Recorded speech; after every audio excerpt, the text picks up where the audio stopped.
started. So my name is Liz Eggleston. I run Course Report, which is a resource for choosing the coding bootcamp that's right for you. If you haven't looked at Course Report yet, this is my one shameless plug. We've got thousands of reviews from alumni, everything you need to do all of your research about bootcamps. And on Course Report, we talk a lot about how to get into a boot camp, how to choose the right boot camp. But for the next hour, we are going to talk about something that all boot campers will face no matter which school they choose, and that is getting your first job. In our research, 90% of boot campers attend a boot camp in order to get a full-time job as a developer. So I know that this is on everyone's minds. I'm gonna introduce our amazing panel. We've got Jeff Casimir, who is the executive director of Turing School in Denver, Colorado. He has been boots on the ground, getting his students into jobs since 2012, around the time that I met him. Hi, Jeff. Hello.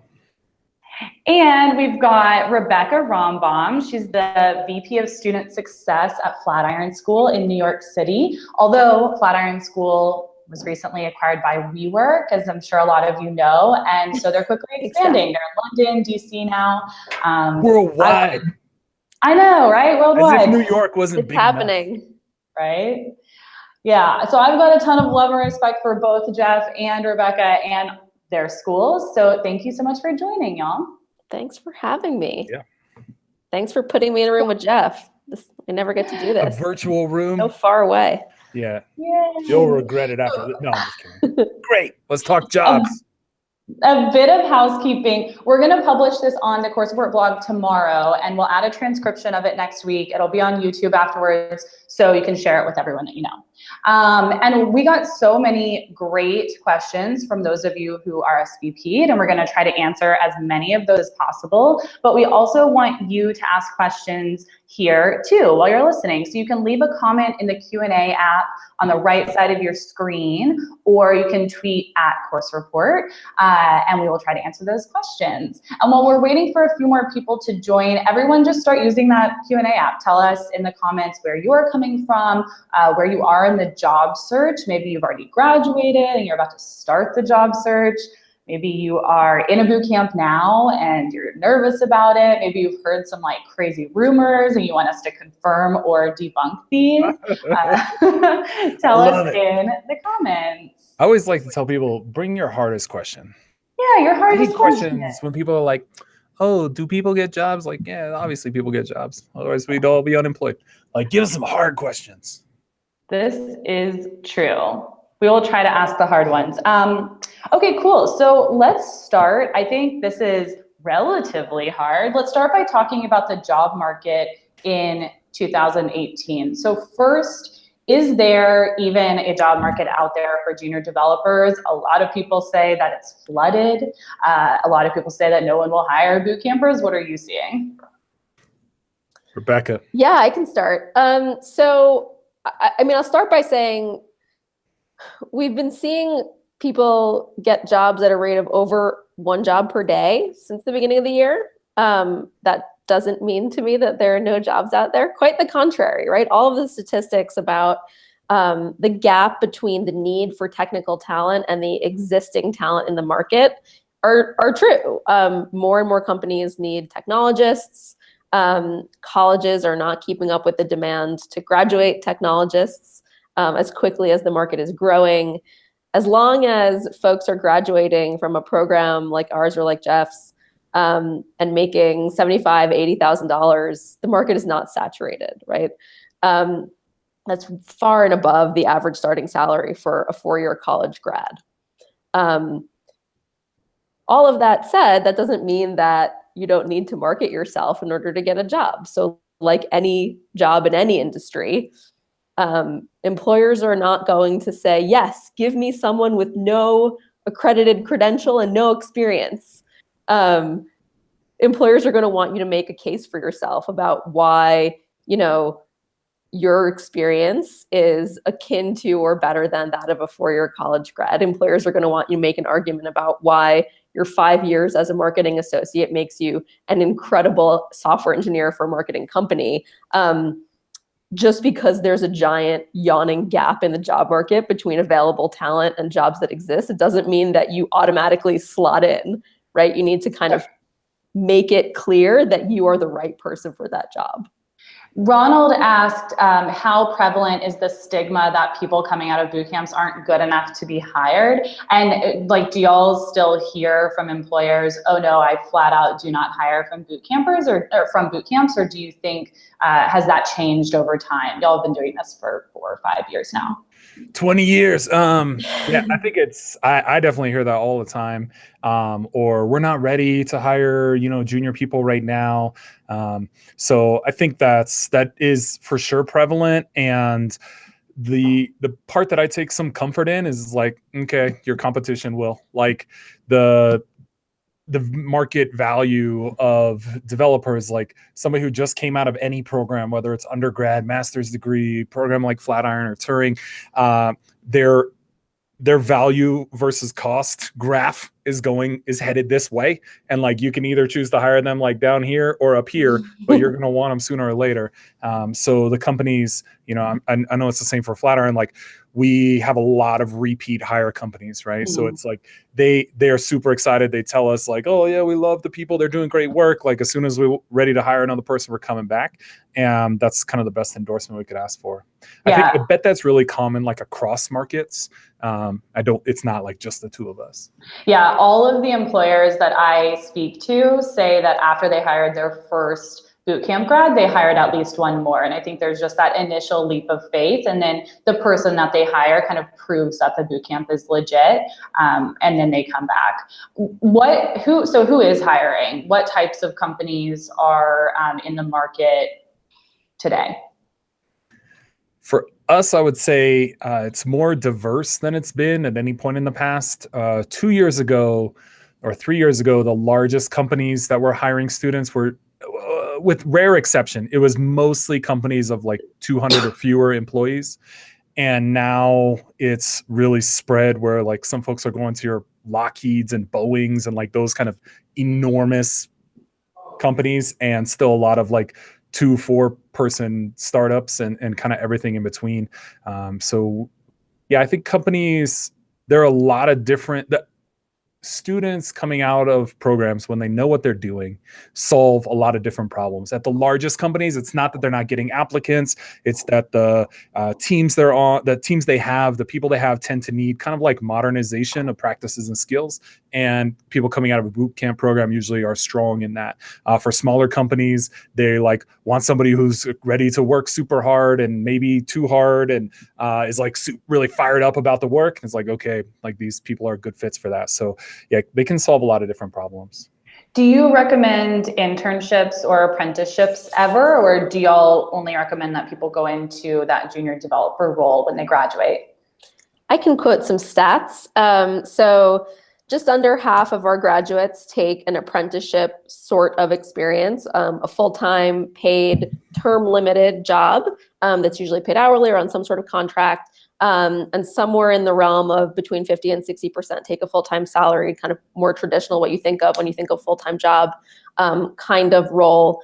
Our opinion, when we're extremely transparent about this, is you're starting your career, you should take a job that pays, that allows you to do good work with good people, demonstrate your skills, and have the opportunity to get hired either at that company or somewhere else with even more leverage in your second job opportunity. So we're very encouraging of students and employers taking a flyer on each other for both sides by making that first hiring opportunity an apprenticeship.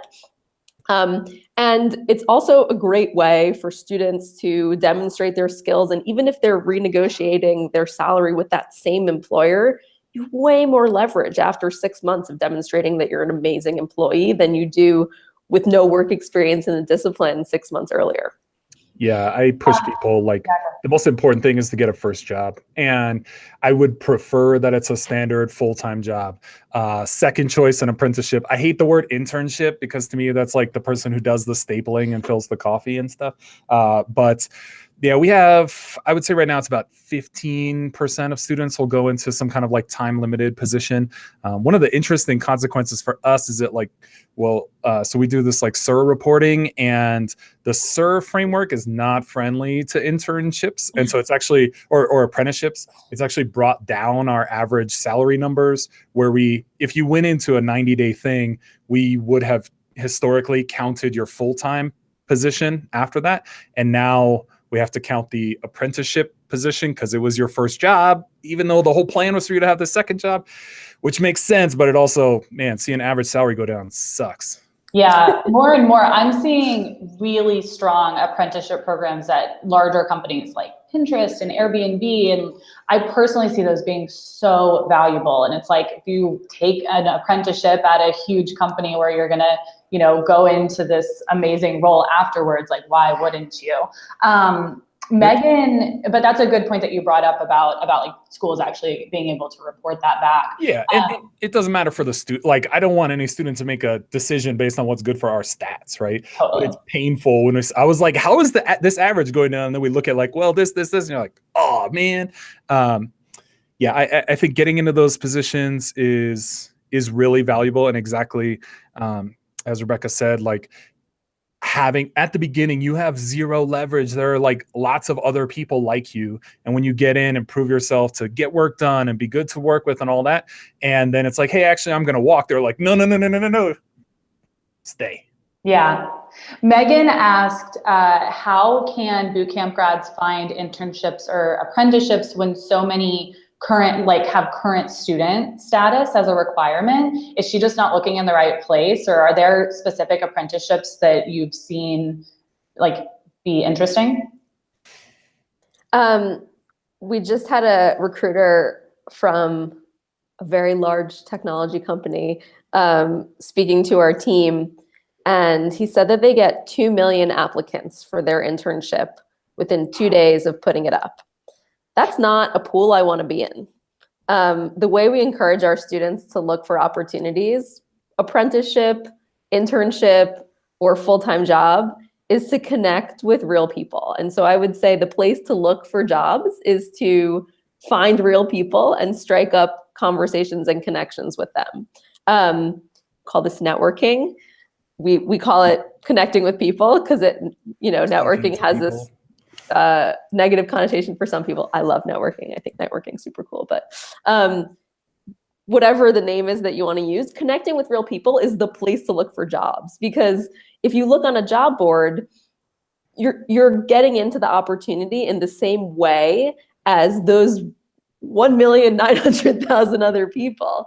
What you want is to stand out. And the way that you stand out as a graduate from a program like Flatiron School or from Turing is to really tell the story of why you're passionate about this, why your past skills are transferable and actually make you better as an addition to the team, as the next person on the team, than hiring someone else with the same background that everyone else already has. And so I wouldn't say it's about where you look on the internet for, or which companies have the right apprenticeship programs. I would say it's about finding the people who are gonna connect with your story. That might mean someone who also made a transition into engineering from a non-traditional background. That might mean someone who's from the same tiny town as you. That might mean someone who went to your alma mater and is really passionate about the alma mater, and it's all over their LinkedIn. And so if you find that person, you tell them your story, and you make a connection with them, they're going to make an apprenticeship for you. Maybe the company didn't even have one to begin with. Yeah, I think this is also a place, coming back to the question a bit about as far as like not qualifying for an apprenticeship if you're not a current student.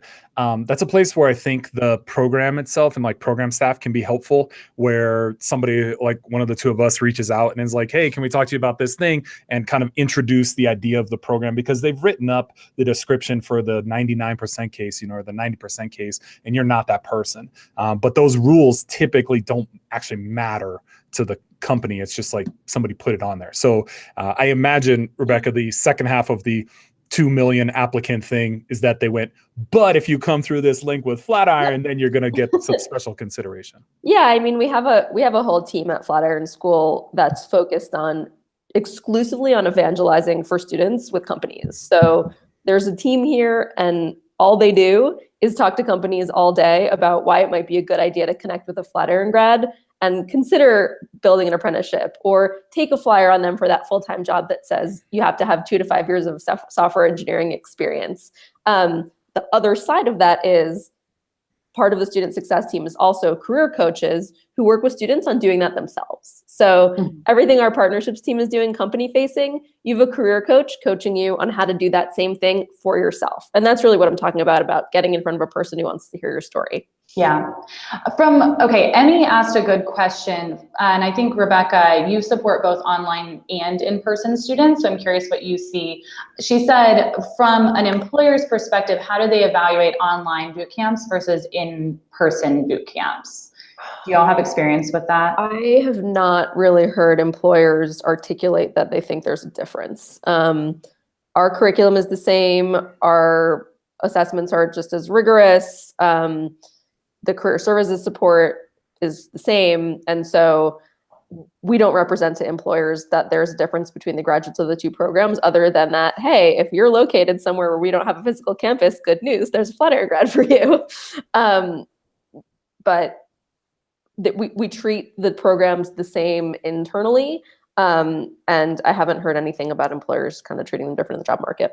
Yeah. How much does the specific technology you studied at a boot camp matter? Jeff, you've answered this question for us before on another webinar, but like, can someone study Ruby at a boot camp and then get a Java or a Go job? I think when there's a mismatch between like the skills on the resume and the skills the company needs, whatever the nature of that mismatch, it means that you have to like sell how to close that gap, right? Like you have to make the case, you have to talk to the individuals and so forth. And if you have an exact match, hey, I went to this Java boot camp and you're hiring Java jobs, your likelihood of matching up there are real high. And if it's, I went and studied Ruby and you're hiring for Elixir, it's like, okay, there's pretty good overlap here. Like you can make the case, but they're not going to be like, oh, look, a Ruby person, snap them up. Right. You're going to have to be that much more out there. I like rant our students and grads about like the 3 things it takes to be successful. I rant a lot, but the 3 things it takes to be successful in the job hunt are discipline, hustle, and skill. And the skill piece, I consider like table stakes. If you're graduating from a program, you better be good at what you do. The hustle piece is hard. And as Rebecca was saying about networking, some people are like, oh, hustle, like, blah, blah, blah. That's what it takes, is like putting yourself into places that you don't belong and trying to find a way to be comfortable enough with that to get what you want.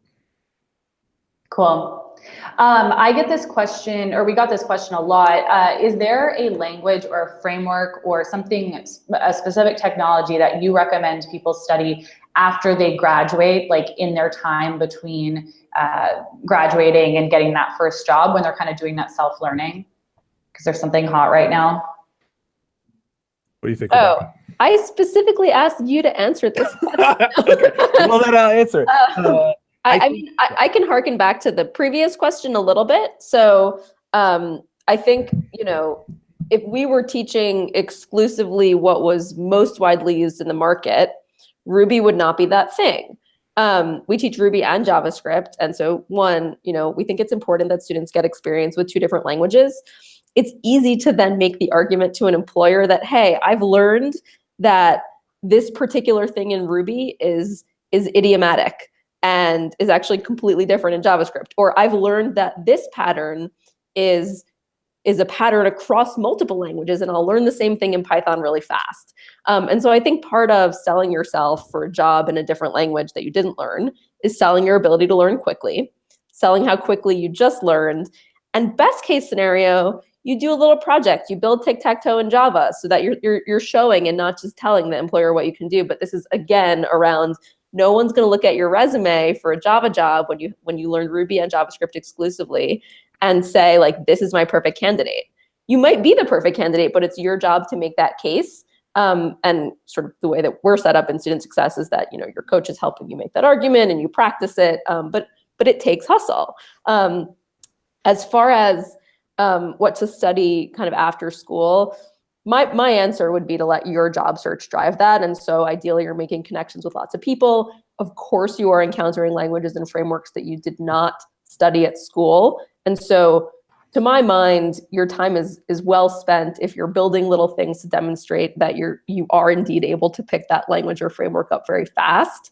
I don't know if Jeff has. Yeah, and I think you hit the key part that I'm just going to kind of highlight, which is that for most people, most situations, there's not going to be a like one golden ticket, like, oh, you've got Elixir on there, you've got Clojure on your resume, jobs.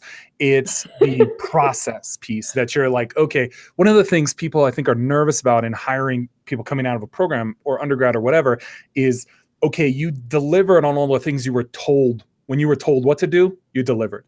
Can you deliver when you're not told what to do, when you have to figure out what to do? And where I've seen people go a little bit wrong with this is they get excited.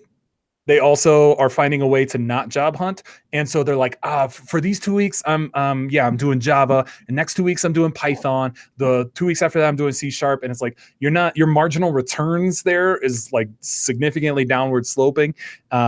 I think if you have, here's the thing I learned, here's the thing I taught myself, that's enough. And the taught myself, it doesn't have to be super deep. One of the parts that I get frustrated a bit with grads is that when they want to learn a new technology, they also try and solve a new problem. And I think that's a really wrong move. You either do new technology, old problem, or old technology, new problem. But don't do new technology and a new problem, because you're not going to get anywhere. Now you don't have a lot of support and guidance. Then you're going to just be practicing that, like, I'm not good at programming. Then that's going to affect your ability to interview and all these kinds of things. So you take a project that you already did and you just re-implement it in Python. You re-implement it in C# or whatever. And that's like great. Cool. Okay, I want to move on to setting expectations, but before we get there, well, actually, this is kind of a setting expectations question. What is the time to hire outlook for graduates? How long is it taking them to get hired right now? I'll say for us, our goal for this year is for every class to hit 100% in 100 days. We have this like very consistent graph, which is that about 1/5 of students will be hired before graduation. The next 2/5 will go in 30 days. The 4/5 will go in 30 to 75 days. And then there are like a couple stragglers where sometimes it's like illness, family things. Sometimes I would say over half the time it's the graduates' choices in the job hunt and like their willingness to engage and participate and all that kind of stuff. And often people get out to the like 75, 90-day mark and they're like, hey, it turns out like kind of half-assing it isn't working. Tell me what to do. And we're like, oh, I've been telling you what to do. But okay, like come back, we'll do this, you know? So I think what we see is that there are no students who do what we ask them to do who for us go beyond 90 days. The only time beyond 90 days is like medical, or we took leave, or they're not really following the program. And I don't want to like put it on them that way, but there's a limitation to how much we can do.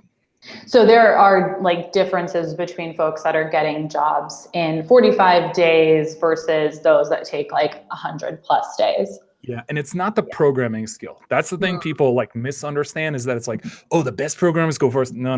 Yeah. It's the people who are willing to put themselves in uncomfortable situations, right? And when they get like knocked down a little bit, or like are going to double down, the ones who go 120+ days are the ones who get knocked down a little bit and are like, oh, I need to take 2 weeks off. I can't do this. And I think we're getting better and better at figuring out how to preemptively support those people.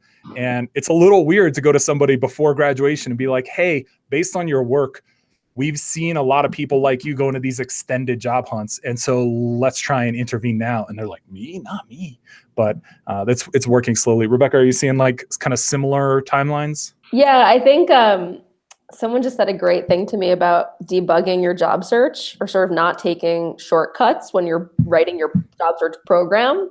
I think it's really the same as you're just working through this sort of process-oriented craft where you would never have your program not run and not think to debug it. You have to debug it. It's just part of what you do as a software engineer. You have to debug your job search, which means being self-reflective, understanding how your own behavior is impacting the outcomes, what kinds of outcomes your behavior is driving, and then changing your behavior, right? And so the hardest job searches are less self-reflective about my behavior or less willing to change my behavior based upon the feedback I'm getting from the world.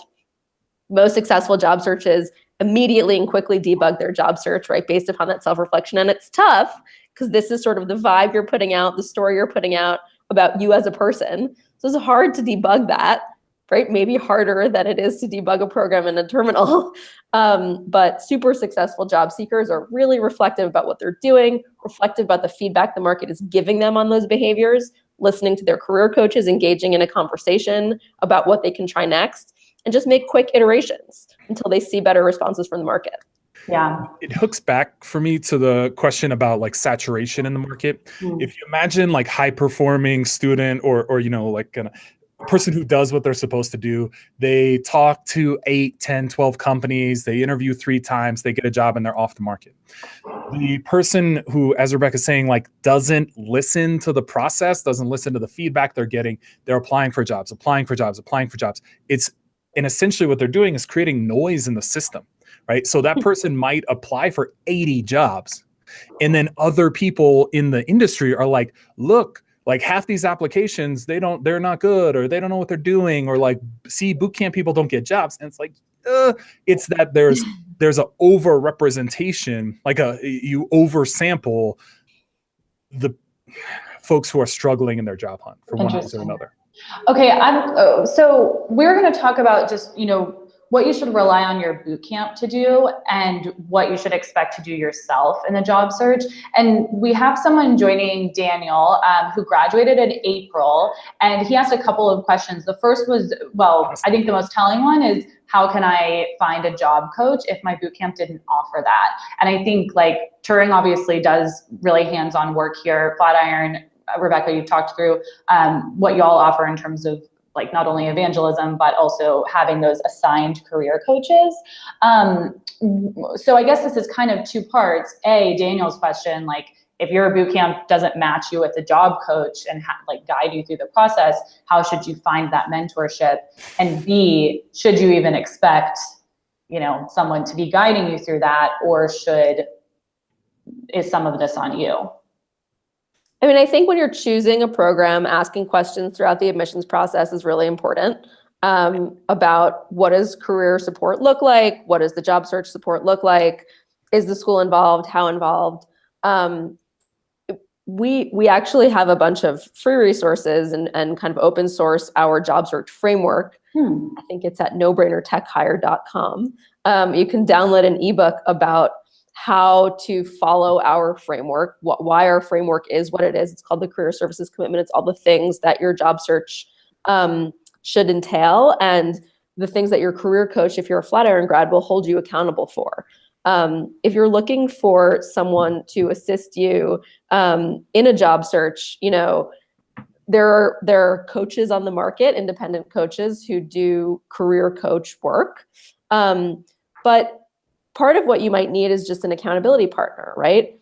Make a plan, understand the machinations of what you need to do, the tactical, like here's what I need to be doing every day.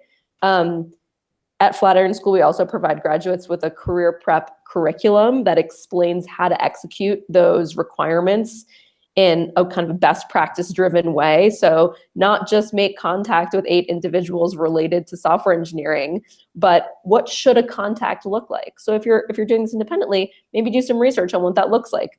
Killer cover letters for tech, how to get a hiring manager's attention. And you might just want to find an accountability partner. That might be a parent or a friend who's holding you accountable to doing those things every week and helping you debug, helping ask the questions around what did you do? What feedback did you get back from the world? And does that mean it worked, or might you need to make a change? Yeah, I think when it comes to the responsibility of the program, it can vary, right? And I think, unfortunately, there are some programs where it's like, hey, once you graduate, like, best of luck to you, you know? And I hate to see that people are likely unprepared for entering that kind of job hunt and executing it effectively. I think when people are job hunting, there's scenario 1, which is, I'm willing to do whatever it takes. I don't know what that is. And for that person, exactly as Rebecca was saying, I think there are like books, kind of resources, like here's a roadmap of what you might follow, and that can work for that person. The second struggle situation is I'm not really willing to do the things. And like I've been given frameworks, I've been recommended like some or provided some coaching and so forth. And I don't really want to, I don't need to do all that.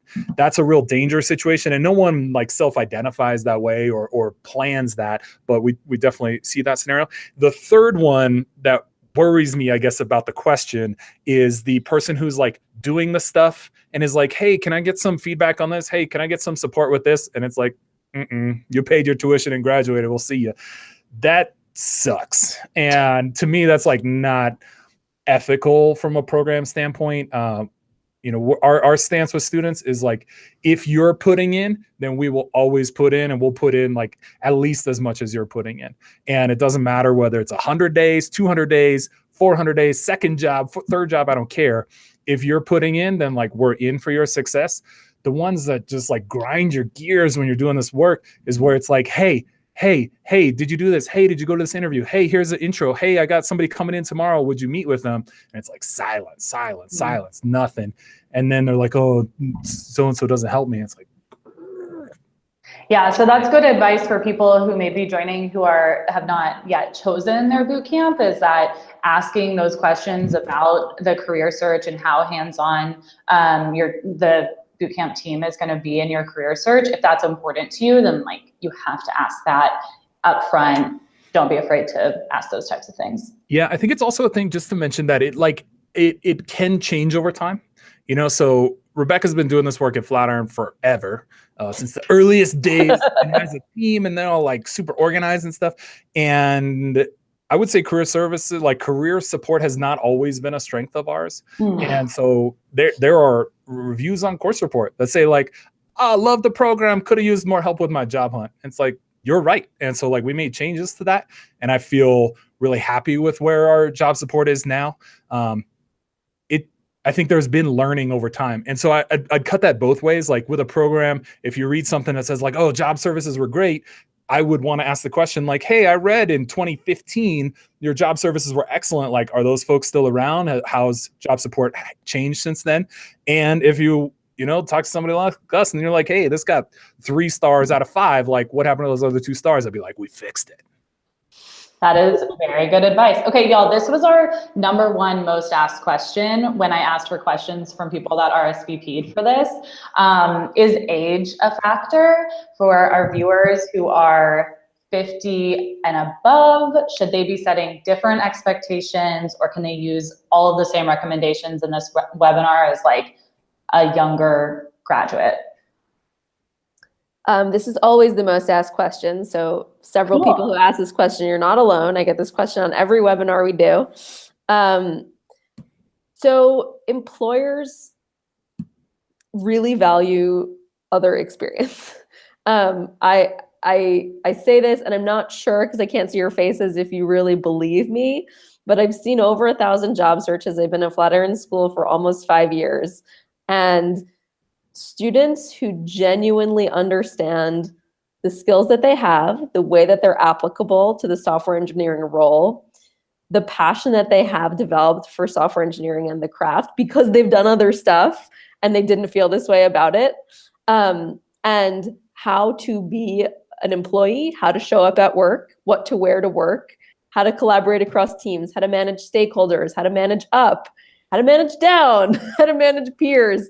I can't emphasize enough how valuable those skills are, especially in a pool of applicants and other employees who are also new to this career. And maybe that's because they just graduated from college. That means that they'll have some tactical or career or computer science skills that you might not have, but they won't have all of that experience. And to be complimentary in that way is extraordinarily valuable to an employer. You have to believe it and you have to know how to articulate it. But if you can do those things, it's a boon. It's so valuable. I would put it in bands. graduates, students like 18 to 22, especially boys 18 to 22, I'm going to say, have had the most difficult job hunt of any demographic. Even when we have not had a whole bunch of those people, but they have been some of our highest performing software developers. But when you struggle to like show up for things on time and need kind of like basics of being an adult, that is not great. So my number one concern in like age is on the bottom end, and to an extent with Did not even think about with during like we will almost not accept students under about 21, 22, or at least they have to be exceptional and not have red flags like, oh, they showed up for their interview 5 minutes late. I think the question is typically about the top side, and I think graduates in kind of the 25 to 40 range, you're in like the sweet spot. Exactly as Rebecca said, like your first jobs and maybe careers and so forth are huge assets. You know how to deliver on time. You know how to like be a professional. For people like in the 40 to 60 range, there are definitely successes, but it would be untrue to say that there aren't also extra hurdles. I think there is a conceptual problem for hiring companies to believe that this person is going to be satisfied and engaged in a junior role. Like if you're 50 years old and we're offering you an apprenticeship, that you're really going to be like fired up about it. And so I think that profile of person can counter it by really bringing like doubling down on the like, I'm excited about you specifically, company, about this job, about technology, and like I'm in. It can definitely work. You know, we've had grads in their 50s like be super successful. I will say also that demographic typically does not is I'm probably not supposed to say this, but there's nobody else in here. Often struggles in the program. Right. And so the demands of coming in to a program like ours and putting in these absurd hours for a short period of time, especially men in older demographics, it's only about 50% of them will make it more than halfway through the program. And I think there are things we can do to be better about that. But when we're specifically talking about jobs, there is a skepticism of folks in that like 40 to let's say 70 range for sure.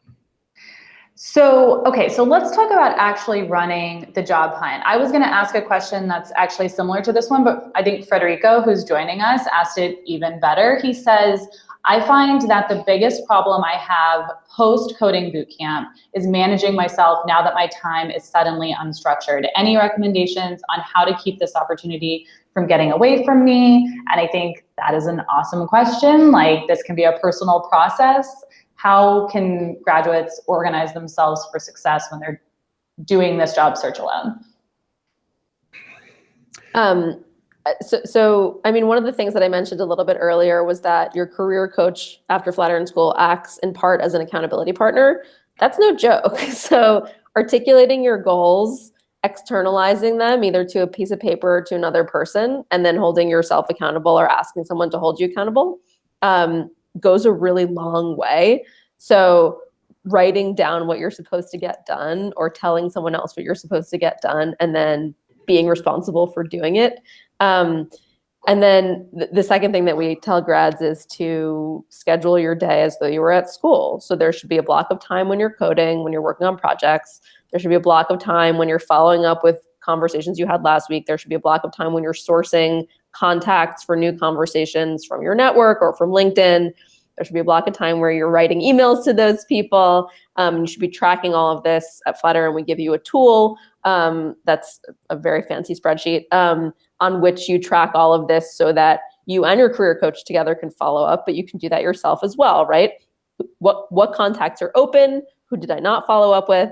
And I need to have closed all of my contacts by the end of tomorrow. So setting goals and scheduling your time just the way that your school did for you while you were in the program. It sounds simple, but that's what it takes. Rebecca, how often does a grad beginning their job hunt talk about burnout? So like, I'm burned out. I can't job hunt because I'm burned out. I feel like I've been doing this for so long that I have an answer for everything, which I'm sort of like I'm recognizing as I'm I'm saying it. So we allow you to wait up to 90 days between program completion and declaring a job search start date. So there, maybe something to think about. So we would hear that a lot, right? Because not only is it a second kind of like school experience, intensive experience, it's a completely different set of skills. So you got to turn 180 degrees, keep your skills sharp, and continue challenging yourself to get better at programming, and then also learn and execute this whole new set of skills. And so we would hear that a lot, and we sort of built in this buffer for students who feel like they need it. I would say most students take like 3 to 14 days off before they start their job search, and a lot of times it's just a little recoup. Yep. We hear it a lot, and it's interesting, right? That Flatiron's like your engagement time is half of what Turing is, right? Somehow your students can get burned out in 12 weeks. Our students somehow get burned out in 27 weeks, right? And the reality is that burnout is a mental health condition, not a physical health condition. We pretend like it's about like, oh, I spent so many hours, I've been on this keyboard so much, yada, yada. In my opinion, false. Burnout is about fear and like the transition fear, right? And when people approach the end of a program, and now it's gone from exactly as Federico was saying, like I knew to be here at this time and someone would tell me what to do, and then I'd kind of get done at this time and then hang out and do whatever. All that's now ended. And now it's like, oh my God, I'm in outer space by myself. Like where do I go? And that's where what feels like burnout comes from, because it's like, I'm freaking out and I don't know what to do. And so the answer is like Netflix, like, let me defer this decision until later. And the best way to combat it is the way I think you combat fear is through consistency. And students I think students who struggle set out of like, my goal is to get a job. Like that's a bad goal. When you go, because it's probably going to take you 30, 45, 60 days. And in that interim, you're going to get failure. And the illusion that on your own, you're going to be like, I will persevere from every failure and never feel bad about myself or like doubt my life choices. False. If you set out the goal of, hey, today, exactly as you said, I'm going to lay out 4 90-minute segments. One of them is going to be technical work and technical prep. A second one is going to be responding to new job listings. A third one is going to be responding to like existing conversations. And a fourth one is going to be whatever is most appropriate that day. And if you set out to accomplish, my goal today is not to get a job. My goal is to do the 6 hours I promised myself I was going to do in an organized way. Then you're like, okay, I didn't get a job today, but I did what I set out to do. And I didn't get a job the next day, but I set out to what I was going to do. And you're practicing succeeding at stuff. And then when you actually have the interview, it's not like, oh, please, maybe kind of give me a job. It's like, I'm here. Like, I got this. Let's go. Rebecca, how much of that job search time, and thank y'all for breaking that out into like kind of, manageable like time throughout the day that you should be devoting to certain things, but how much of that job search time should go into networking? You mentioned this before. Should you bake this into your calendar? Oh yeah. And I think networking encompasses a whole bunch of stuff. So to me, networking includes going to a meetup and setting a goal of talking to 2 people, right? As Jeff said, if you set goals that are too big and nebulous, and actually, this is exactly like writing a program, right? You would never say, I'm going to make a Facebook clone and that would be your only to do, right? That's a week-long project. That's many small sprints. That's an optimistic week. Okay, good. Yeah, sorry, Facebook clone in a week. More than a week. Let's go. Well, more than a week. So you want to break it down, right? And so even attending a meetup for networking should be broken down into, I'm going to stay for 60 minutes or through 2 conversations, whichever comes first. It's not, I'm going to make 2 contacts that are going to lead to interviews. You're going to have 2 conversations, right? But that's networking. Another part of networking is I'm going to find 3 people online who attended the same school as me or grew up in the same town as me, and find their emails. Maybe that's what you do today if you're completely new to this and it's really hard. So an enormous amount of your time should be devoted to networking. I talk about a few sort of profound job search myths. And I think one giant job search myth is that applying to jobs gets you jobs. Generally, I think not true, right? People get jobs from people, not from job boards. And so I would say all of your job application time should really be networking, contacting, and engaging with humans. The amount of time that versus coding, I think, the job search takes an enormous amount of time. So executing and debugging all of your activities is very time consuming, and you're going to spend more time on it than feels appropriate given you were just spending 50, 60 hours a week coding all day, every day. Yeah, I'm with you. I think I'm down right now on meetups. It's just you and me now, Rebecca. We can just do our own thing. Yeah, So go totally rogue. Yeah, I will say in Denver, meetups aren't that useful, I think, because they're predominantly people from our program or another program. And then students go and they just end up talking to each other. Like you should have known. Like if you want to have happy hour, go have happy hour. You don't need to do it here. We said all kinds of great stuff while you were gone, Liz. I was going to say, did you even notice we're just doing our thing.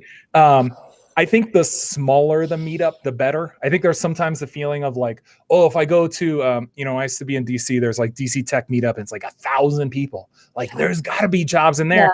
You're not going to find the right ones out of 1,000 people. I think if you can get out into a niche meetup, whether it's niche by location or it's niche by technology, where there's 20, 30, 40 people, then your chances of finding someone who's interested in helping you are much higher. And I think you can look at those things as, I might not find the job, but I might find the person who helps me find the job, right? Like who can be your advocate. And that's where I think there's a real power if you're going to, like, you mentioned kind of your hometown or whatever, if you're going to a smaller market where the purpose of the meetup is to like try and incubate community, they're desperate for people who want to come in and join the tech community. And when you're like putting your hand in, of like, hey, I want to come, and I'm in Minneapolis, I'm in Nashville, whatever, like communities that are small but growing, and you're like, I want to come and move back home, but I need a job. Other people will say, hey, come with me. Like I'll introduce you to somebody. When you're in New York, Chicago, SF, Denver, like that's not going to happen. Y'all, we have so many amazing questions from people, so I want to make sure that we get through them. Yeah, we're going to do a little lightning round. Are you going to stay this time? Yeah, I'll be here. I promise. I won't let Google kick me out. Okay, I think we could do a whole webinar about this topic, but let's touch on kind of getting the offer. So we had a good question from Curtis, who asked, is it recommended to mention that you attended a boot camp, or should job applicants just describe their experience without disclosing that they attended the boot camp? What do y'all recommend? I guess maybe the only reason I wouldn't if you thought they had a bad experience with the specific program. Like if you knew somebody had gotten a job there and got fired, and then I wouldn't bring it up. But other than that, it's like it would just sound shady. Yeah. Yeah, I think that's part of your story of how you found code and how you got to where you are with code is the way that you learned. And so maybe part of your learning was independent and self-driven on your own, and part of your learning was at this boot camp. And here's what I learned, and here's why it was great, and here are the things that I still don't know given the curriculum that I went through that I'm trying to brush up on, and here's the way I'm brushing up on them. In any interview scenario and any interview narrative, like a story that you're telling in an interview, you don't want to sort of just like leave a piece of information and let people draw their own conclusion from it. You want to have a really robust narrative around that piece of information. And so someone shouldn't have the opportunity to say, oh, well, since you went to a boot camp, no go on your application, right? You should have a whole narrative and a set of deliverables and collateral around why your boot camp experience prepared you for this job. So we don't encourage students to hide anything in their interview process. That's certainly not where they learned. I also would say, like, the other way doesn't make sense either. There is no job that's going to go like, oh, you went to Flatiron, you're in, let's go. Yeah. Right. You graduated from Turing. Congratulations. Here's a job. Sorry. Like, I honestly wouldn't want it that way. Yeah. Okay. Rich says, well, actually, what are the trends generally that you're seeing in salaries in 2018? And have you seen those go up or down over the years? I continue to see just a tremendous amount of variability, you know, and it's not that predictable by market, by industry, company size. There are some, like, I'm concerned when a student considers an offer like below 65. It has to be something that's like a passion projects, like nonprofit kind of thing, or it's an apprenticeship that's 90 days and it's going to lead to a 75, 80 job. Okay. We rarely, for us, like rarely 1 out of 100 students is over 100K. And so it's really in this like 65 to 100 range, with the vast majority in the like 70 to 85, just like over and over and over. Yeah. What's the job market like? Michael asked this, and a couple of other people asked similar questions based on education background. So he asked, what's the job market like for a student with an associate's degree in software development, and who obviously graduated from a coding boot camp? And then Laura asked, who's joining us now, thank you, Laura, do your boot camp graduates without college degrees find jobs? So do you see any difference based on education background and past degrees? Yeah, I mean, I think on the, it depends on the opportunity, but we have more students without college degrees than I even realize. And they get the same jobs as students with 4-year degrees by and large. You know, a large percentage of our students, 4-year degrees or not, will go into apprenticeships for their first experience. They're all starting out new in this industry. I think where you can get kind of some upside benefit is if you have, you know, an advanced degree that's related to the discipline in which you're now building technology, right? So that commands a premium on the market. We don't really see the same kind of on the other side, where, you know, if you don't have a 4-year degree, consistently taking apprenticeships where the salaries are lower. I think there, you know, the more you can match your skills and experience and existing credentials to the specifics of the job that you're doing and make yourself that much better than any other candidate, the more upside you're going to gain. But we don't typically see it being a challenge if someone doesn't have a 4-year degree and sort of the general process. Tim asked, should he apply to a job even though it states that you need a bachelor's degree for the position? Would you tell people to just still apply? Or is that something that maybe like the bootcamp could help with? Put in a good word. At most everyone's jobs, if there was a job listing, it says requires, you know, 2 to 4 years experience and a degree in computer science. Ignore. The other side of that, Liz, am I taking too long? No, you're fine. I'm going to wrap it up when we have to wrap it up. So the other side of that is you will always get rejected from a job at which you don't meet the credentials if you just send in a resume, which is why you have to find the hiring manager, write a great note, connect with them, and mention the things that you have in common, paint the picture of why you're a great candidate. So no, you should definitely not avoid jobs for which you don't meet all the requirements. No one meets all the requirements for any job. Mm-hmm. It's a wish list. The other side of that is there might be a robot looking at resumes and screening them out if they don't meet the specific credential requirements of the job. And so it's your job to work your way in there and get to a person who wants to hear your story. So we talked about apprenticeships a lot in this conversation. Awesome. But really quickly, should you consider an hourly position, full-time hourly or part-time hourly? Is that something that you would advise your students to take? Full-time hourly, super into it. There are a lot of scenarios where that's like the only option, sometimes government contracting and so forth, full-time hourly. And often those full-time hourlies pay a lot. Like some of the higher paid positions have surprised me there. Part-time hourly, the danger scenario is the grad who takes a part-time hourly and they're going to keep job hunting. And the reality is that they're not really doing either one to the fullest extent. And so we tend to get 6 months out. They're still doing 20 hours a week on this job. And it's essentially let them off the hook for like really pressing on full-time job hunt. And so part-time hourly, I think if you need the money to like keep the lights on, and you got to do what you got to do. But the idea of part-time hourly is gonna give me the experience for full-time, like, maybe, but it's a long investment. And I would say if you can afford not to, I would choose not to. On the other side of the coin, Becca, who's joining us, says, I'm a mom to 4 kids, you are a hero, and would love to graduate and do contract work. Do you do placement for boot campers that are looking for contract work or part-time work? I guess that would make perfect sense for Becca. Yeah, I mean, Flatiron School, the most standard job search outcome is either a full-time apprenticeship or a full-time salaried job. If a student has different goals than that, that's an early conversation with your career coach before you've even graduated from the program. You just build a plan to address the goals that you have, right? So if your goal is, I want to do 20 hours a week of work, contract work, I want to, do that contract work remotely, I want to be a freelancer, I want to add this service to my existing, visual design agency, you sort of work up a plan with your coach, or again, if you're not a Flatiron student or grad, find an accountability partner, find someone to bounce these ideas off of. But there is a lot of opportunity in technology for all kinds of employment structures and goals. We've definitely seen that. I got to throw in a little thing, which is you can be a mom and crush at a full-time job too. So I think I want to see those expectations come up.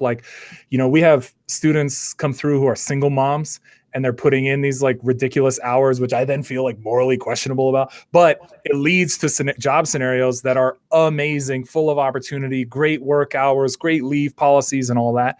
And so that gives me even lower tolerance for the 20-year-old who's oh man, I was playing video games too late.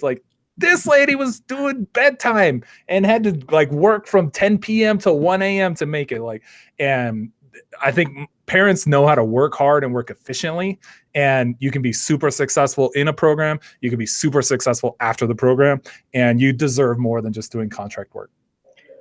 That is an excellent pump up speech. Okay, you guys, one last question. Rebecca and Jeff, how do you know if you should accept a job offer? Should you ever turn one down? What should people look for? Listen, I think you should get your career started. If you don't have a moral, legal, or personal objection to this company, they're paying you, it is the work that you want to do and the discipline you want to be in, it's reachable from your home, the logistics are workable.